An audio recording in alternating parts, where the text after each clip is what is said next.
이 이야기는 내가 학교 선생님에게 들었던 이야기야. 선생님의 나이를 고려하면 정확하지는 않지만 아마 80년대 중후반쯤에 있었던 이야기인 거지. 지금 청소년 마약 문제 같은 게 심각하다고 하잖아. 근데 그때도 그런 게 있었대. 바로 본드나 부탄가스를 흡입하는 거지. 하게 되면 몽롱하고 환각 증상 같은 걸 겪게 되는데, 당시에는 후유증에 대해 잘 알려지지 않을 때라 술, 담배 말고도 본드나 부탄가스를 하는 애들도 꽤 있었다고 하더라고. 선생님은 그 당시 시골에서 학교를 다니셨었는데 친구분들 중에서도 본드를 하는 애들이 있었다고 하셨었어. 근데 누가 보면 안 되니까 학교 뒷산 으슥한 곳에 가서 술도 마시고 본드도 불다가 내려오고 그랬대. 그날도 친구들 중 한 명이 선생님한테 뒷산에서 고기 구워서 술 마실 건데 같이 가자고 했다는 거야. 마냥 범생이만은 아니었던 선생님도 굳이 거절하지 않고 따라갔고, 사람들 눈에는 띄면 안 되니까 통행로에서 살짝 벗어나서 인적이 드문 곳에 자리를 잡고 선생님까지 4명이서 술판을 벌이기 시작한 거지. 한참을 먹고 마시다가 보니까 친구들 중 한 명이 습관처럼 구석에서 본드를 불고 있었대. 본드를 부는 건 상관이 없었지만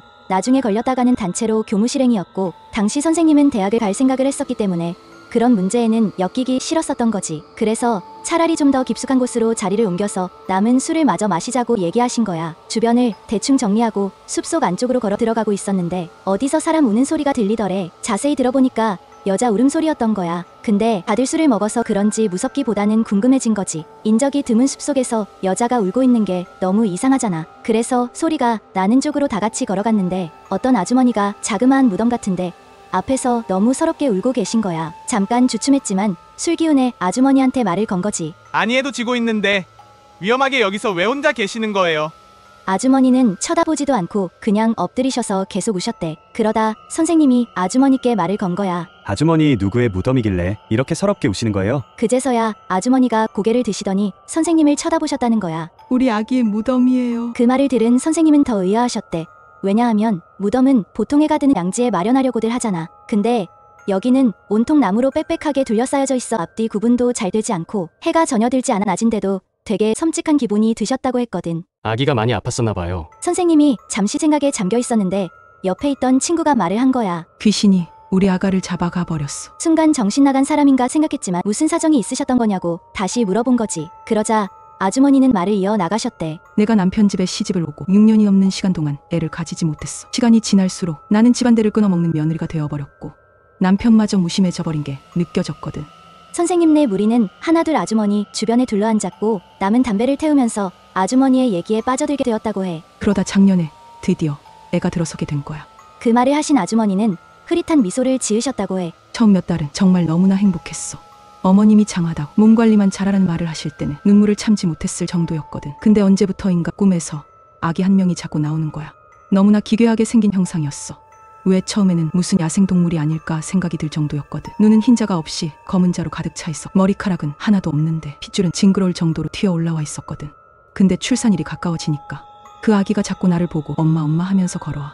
얘기를 듣다 보니 어느덧 해는 거의 넘어가서 반틈 정도만 보일 정도였고 본드를 불던 친구는 언제 잠들었는지 코까지 골면서 잠을 자고 있더래. 물론 나는 이 이야기를 집안 누구에게도 하지 않았어. 내가 사람 구실한다고 들은 지 몇 달이나 됐다. 그리고 태어날 우리 아가가 불길하다는 얘기 듣게 할 수는 없잖아. 그날도 참 이상했어. 예정이도 아닌데 산통이 심하게 와서 보니까 아기가 나오려고 하는 거야.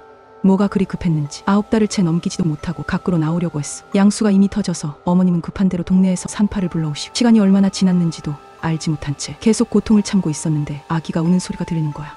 그 짧은 순간에 아픔은 잊혀지고 너무 기뻐서 눈물이 흘렀어. 아가를 너무 보고 싶어서 힘을 내 고개만 살짝 들었는데 아기를 들고 있는 산파라 어머님이 서로를 번갈아 보면서 일그러지고 있었어. 나는 우리 아기에게 무슨 문제가 생긴 줄 알고 소리쳤어. 무슨 일이에요? 나도 보여줘요. 우리 아기 보여줘요. 아주머니는 그날로 돌아간 듯 표정이 시시각각 변하며 말했다고 해. 잠시 망설이던 산파 할머니가 나에게 아이를 보여줬는데 내가 꿈에서 봤던 그 아기가 울고 있었어. 아니, 그 소리는 울부짖고 있었다고 해야겠지. 도저히 사람의 목에서 나올 수 있는 소리 같은 게 아니었거든. 5분이나 울었을까? 눈도 못 감고 그대로 죽었어. 그 말을 들은 선생님은 어느새 술기운 따위는 느껴지지 않았다고 해. 이제는 이야기의 사실 여부를 떠나서 그냥 이곳을 빨리 떠나고 싶은 생각만 들었다고 하더라고. 그리고 우리 아가 무덤이 바로 여기야. 어머님이 재수 없다고 뒷산 아무데나 묻어버리라고 하셨고 나는 이곳에 몰래 와서 우리 아가 보고 가는 거야.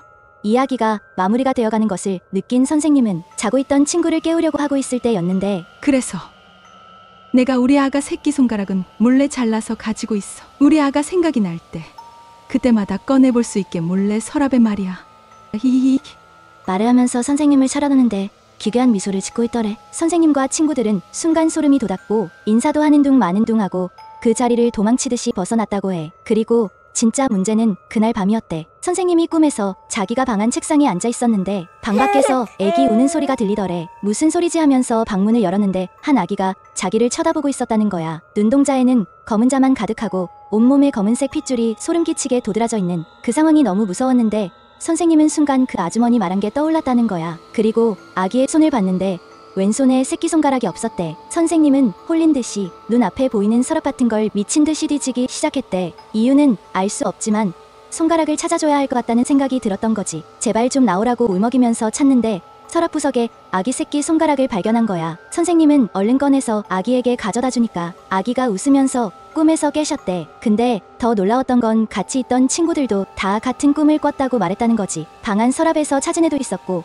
주방 선반장 위에서 찾은 애도 있었는데 공통점이 있었다면 다들 네 번째 칸 구석에서 새끼손가락을 찾았다고 하는 거야. 다 같이 뭐 이런 일이 있냐 하면서 웃고 있었는데 그 본드를 불었던 애가 가만히 듣고 있다가 사실은 자기도 꿈에 아기가 나왔었다고 하는 거야. 근데 자기는 너무 무서워서 그냥 도망치다가 꿈에서 깼다고. 생각해보니 그 친구는 중간에 듣다 잠이 들어서 손가락이 뭔지 알 수 없었던 거지. 조금 찝찝하긴 했지만 다들 묘한 경험했다 정도로 넘어갔는데 다음날 학교를 간 선생님은 본드를 불었던 그 친구가 교통사고로 사망했다는 소식을 들었대. 갑작스런 친구의 죽음에 충격을 받으셨었고 선생님도 그 사건을 계기로 술도 끊게 되고 공부에 집중하게 되었다고 하셨어. 얘기를 끝내시면서도 내심 그 꿈 때문에 그런 일이 벌어진 건 아닐까라고 지금도 가끔 생각한다고 하시더라고. 그러면서 우리한테도 혹시나 그런 꿈을 꾸게 된다면 네 번째 서랍을 꼭 확인하라고 장난스럽게 말씀하시면서 얘기가 마무리가 됐었어. 그리고 여기서부터는 우연으로 치부하고 넘겨도 좋은 얘기야. 그날 우리 반에서 선생님의 이야기를 들었던 애들 중 몇 명이 그 아기가 나오는 꿈을 꿨다고 말을 했었거든. 다행스러운 거는 다들 새끼 손가락을 찾고